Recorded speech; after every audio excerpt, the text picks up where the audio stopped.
3 ঘন্টা গুনেও শেষ করা গেল না টাকা, পড়লো লক্ষ লক্ষ টাকার হিসাব। শুধুমাত্র 4টি বক্স গুনতে গিয়ে হিমশিম খেলো সকলে।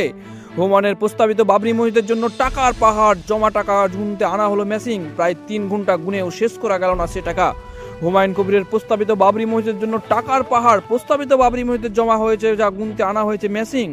হুমায়ুন কবিরের রেজিনগরের বাড়িতে আনা হয়েছে টাকা গোনার মেশিন। প্রায় টাকা ভর্তি 11টি ট্যাঙ্ক রয়েছে, আর সেই ট্যাঙ্কে থাকা টাকা গোনার জন্য আনা হয়েছে টাকা গোনার মেশিন।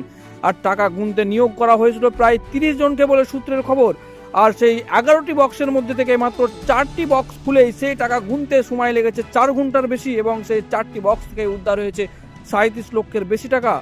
এখনো বাকি রয়েছে প্রায় 7টি বক্স, তবে শেষে কত টাকা উদ্ধার হবে তা এখনো স্পষ্ট নয়। তবে 4টি বক্সের টাকা গুনতে গিয়ে হিমশিম খেলো প্রায় 30 জন, যা থেকে উদ্ধার হয়েছে 37 লক্ষেরও বেশি টাকা। আজকে 4টে বক্স খোলা হয়েছে, 1টি বস্তা খোলা হয়েছে। তাতে আমরা 37,33,000 টাকা আমরা গুনে পেলাম। 37,33,033,000 টাকা। বাকি থাকলো না কটা সেটা বললো? বাকি কটা বক্স থাকলো বলো? 7টা বক্স এখনো বাকি আছে। বাকি 7টা বক্স এখনো বাকি আছে।